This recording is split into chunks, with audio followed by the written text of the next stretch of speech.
Bom dia, hoje 21 de julho do ano da graça de nosso Senhor Jesus Cristo de 2020. O que era, voltará a ser. O que foi, serve de modelo para o que virá. Antes de começar esse vídeo, gostaria de pedir gentilmente o seu like, porque eu sempre esqueço de pedir, e muitas vezes por esse esquecimento, o amigo deixa de dar o seu like. Aperte aí, se você gosta do canal, o joinha que está aqui abaixo do vídeo, deixe o seu like, contribua com esse canal.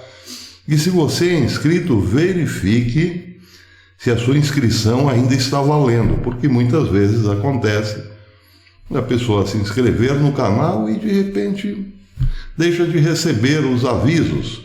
Inscreveu, colocou, ativou o sininho, mas não recebe mais os avisos. Aí vai ver, não está mais inscrito. Acontece. Por isso verifique se a sua inscrição ainda está de pé, deixe seu joinha, compartilhe esses vídeos, ajude o canal a crescer. É o que te peço hoje, gentilmente. Bem, amigos, o Japão está numa crise cada dia maior com a China.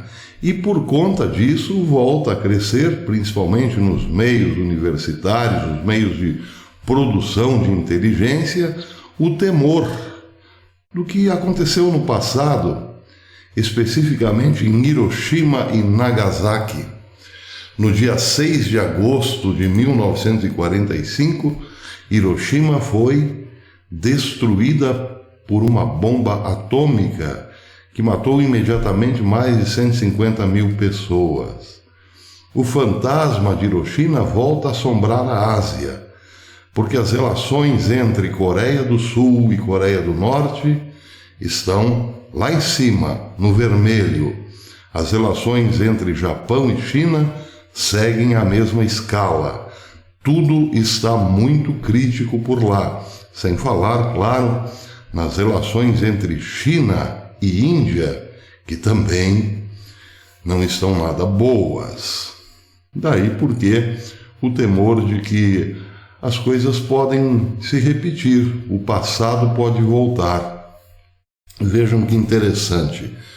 O Renova Mídia de ontem trouxe uma matéria que esse canal vem falando já há algum tempo. A relação entre China e Japão complica-se muito e o Japão volta-se a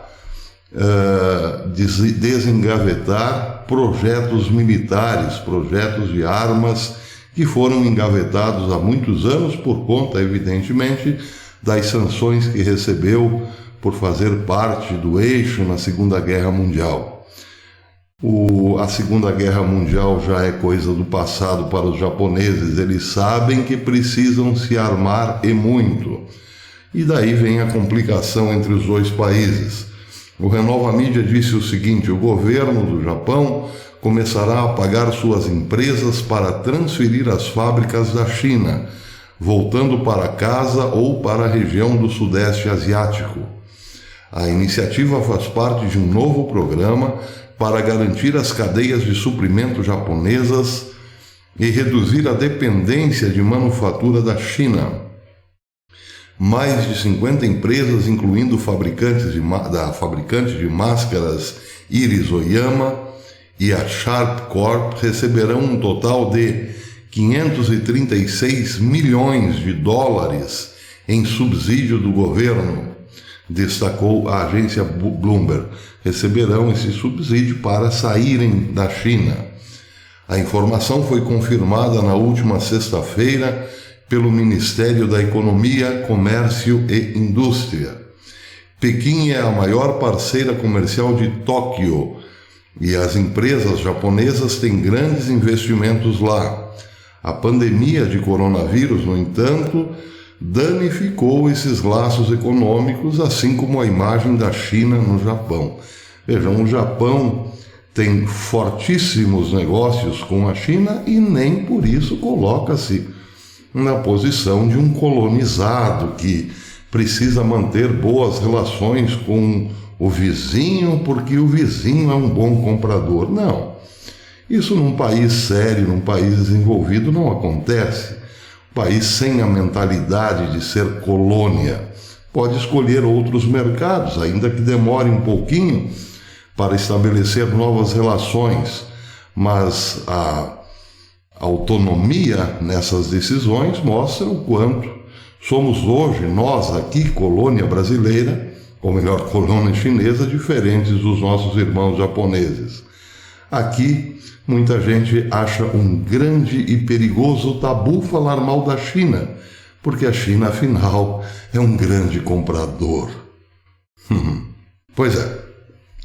A matéria termina dizendo: na última terça-feira, dia 14, o governo japonês acusou a China de desinformação sobre o novo coronavírus e expressou grande preocupação com as reivindicações do país no mar da China Meridional e nas ilhas Sakako Diaoyu.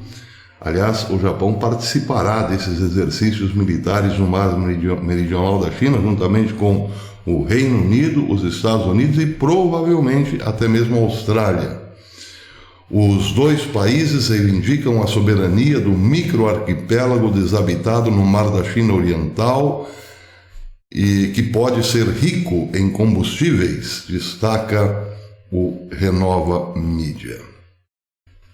Muito bem. Disse que o que foi pode voltar a ser. O passado é modelo para o presente. Em 1945, como disse, uma bomba atômica simplesmente arrasou Hiroshima. Às 8h15 da manhã do dia 6 de agosto de 1945, a cidade de Hiroshima foi atingida pela primeira das duas bombas atômicas lançadas pelo exército americano no Japão, pelo exército americano sobre o Japão, no fim da Segunda Guerra Mundial. O ataque em Hiroshima matou cerca de 150 mil pessoas imediatamente, e milhares sofreram as consequências, especialmente decorrentes da radiação, por muitos anos.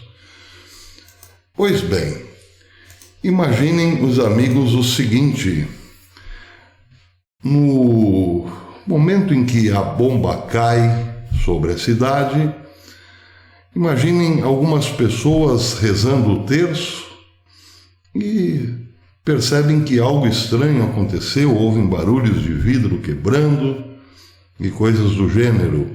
Terminam o terço, abrem a porta da casa e olham para fora e já não enxergam mais cidade alguma. Toda a cidade no entorno da casinha simplesmente desapareceu. Isso aconteceu. Não foi exatamente assim, mas 4 sacerdotes jesuítas no Japão viveram mais ou menos este milagre. Um celebrava a missa, eram 4, outro tomava café e outros 2 rezavam o terço pelos jardins da casa paroquial. De repente, algo muito estranho aconteceu e, num piscar de olhos, tudo havia desaparecido. Tudo estava em ruínas. Vocês estão vendo aqui esta foto, aqui onde está a Catedral de Hiroshima, exatamente aqui ao lado desta catedral, estava a casa paroquial. Todo o resto veio abaixo. E os 4 sacerdotes, a eles nada aconteceu, exceto um cortezinho, um arranhão aqui, um cortezinho ali por conta dos estilhaços. Mas, além disso, nada mais. Eles estavam no olho do furacão e foram milagrosamente preservados. Por isso também, ou nisso também, se aplica a chave de leitura. O que aconteceu no passado é modelo para o futuro. Como estes sacerdotes simplesmente foram isentos ou preservados de qualquer outro dano. Imaginem, amigos, uma bomba atômica destruindo uma cidade, 150 pessoas tendo morte imediata, muitas outras depois com o passar dos dias. Uma bomba atômica tem essas 3 ondas. A primeira, o que vai imediatamente por conta do impacto, outra depois com os dias por motivos de radiação, e uma terceira simplesmente por inanição, por falta de alimentos, por inflamações múltiplas, enfim. A bomba não ceifa vidas apenas no momento em que cai, mas continua com o passar do tempo colhendo vidas. E aqueles 4 sacerdotes, nada aconteceu. Foram depois medicados, serviram para testes durante décadas e nada se pode ser, digamos, associado a quem participou ou quem esteve presente a um ataque nuclear. Milagre? Sim, o chamado milagre de Hiroshima. Nós estamos hoje muito próximos, quem sabe aí, muito próximos de uma nova Hiroshima. Não só o Japão, evidentemente, como de resto todo o Ocidente. Pois bem, amigos, eu trago essa notícia não para assustá-los, evidentemente, mas, ao contrário, para que essa notícia nos dê esperanças. Se o que aconteceu no passado serve de modelo para o futuro, e o estudioso das Escrituras sabe muito bem do que estou falando, porque uma associação assim pode ser feita, por exemplo, quando um dos filhos de Jacó é colocado prisioneiro numa cisterna para ser vendido por seus irmãos. José, que depois foi vendido para um senhor no Egito, e lá tornou-se o segundo homem mais forte. Quem conhece a história sabe que José ficou na cisterna por 3 dias. A cisterna significa o fundo da terra, o Sheol em alguma medida. Mas também aconteceu isso com Jonas, que ficou 3 dias no ventre de um peixe. Também significa o Sheol, a escuridão, as profundezas. E depois foi simplesmente jogado na praia de Nínive. Voltou à vida, por assim dizer. O mesmo aconteceu com Jesus. O que aconteceu no passado é modelo para o futuro. Pois bem, o que aconteceu em Hiroshima pode sim ser modelo para o futuro. Muitos hoje se perguntam o que acontecerá com a gente nesse momento tão difícil da história humana. Muitos dizem o fim dos tempos chegou. Pois é, o fim dos tempos pode sim ter chegado, mas saibam, há sempre um lugar de muita proteção dentro do coração do Senhor. Foi o que, evidentemente, salvou os sacerdotes lá de Hiroshima. Estavam certamente protegidos na nova arca, não a de Noé, a de Maria, como ela bem vem dizendo: eu sou a arca do fim dos tempos, a nova arca. Estavam eles certamente dentro dessa arca, no imaculado coração de Maria. Pois bem, se acontecer algo muito triste com a humanidade daqui para frente, e é possível que aconteça, lembremos-nos do milagre de Hiroshima. A cidade toda foi abaixo, e 3 pessoas, 4, milagrosamente estavam ali, sem nada ter acontecido, exceto um ou outro arranhão. É preciso entender que os milagres existem e estão reservados também para esses tempos. Agora, uma notícia com uma relação muito estreita com essa outra notícia, muito relacionada com essa, nos informa que lá em Portland, já que falamos na mãe de Jesus, vamos falar de outras mães, as mães de Portland. Em Portland, essas senhoras que vocês estão vendo aqui, as chamadas mães de Portland, estão fazendo um muro de mães para proteger os seus filhinhos antifas. Elas fazem a proteção e atrás os filhinhos, os bons filhinhos, vão destruindo tudo. Portland, Seattle, Nova York, por exemplo, são cidades onde a violência impera. E, coincidentemente, são cidades governadas pela esquerda, pelos democratas. Razão pela qual Donald Trump está muito preocupado e, portanto, mandando tropas federais para resolver o problema da anarquia profunda que certas cidades estão vivendo por conta da ideologia de esquerda. Portland recebeu a visita, sim, dos policiais da Guarda Nacional e, como reação, as mães de Portland uniram-se, as mães dos antifas de Portland se uniram para defender os meninos, apelando, evidentemente, para o slogan: "Mamães estão aqui, senhores policiais". Essa matéria foi o The Sun quem trouxe e diz o seguinte: pelo menos 30 mães se uniram no sábado cantando: "Os federais não passarão, as mães estão aqui e deixem nossos filhos em paz". As mulheres que foram vistas usando capacete de bicicleta se manifestaram do lado de fora de um tribunal federal por algumas horas antes que policiais usassem gás lacrimogêneo e usassem gás lacrimogêneo para fazê-las sair da área, informou o The Sun. Oficiais federais foram enviados à cidade na semana passada após confronto entre policiais e manifestantes. Trump foi ao Twitter no domingo para chamar os manifestantes de Portland de anarquistas e defender sua decisão de enviar tropas federais para a cidade do Oregon. "Estamos tentando ajudar Portland e não machucá-lo", disse o presidente. Sua liderança durante meses perdeu o controle e os anarquistas e agitadores tomaram conta. Eles estão faltando com o seu dever, estão numa ação errada. Devemos proteger a propriedade federal e nosso povo. Estes não eram apenas manifestantes. Isso é que é a verdade. Não são manifestantes, são anarquistas.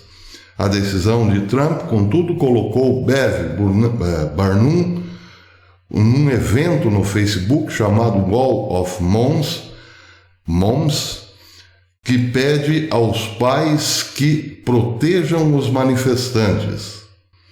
Esta ativista de 35 anos, mãe de 2 filhos, escreveu na sua página: "Vamos ligar para todas as mães, vamos fazer o que fazemos de melhor para proteger as pessoas".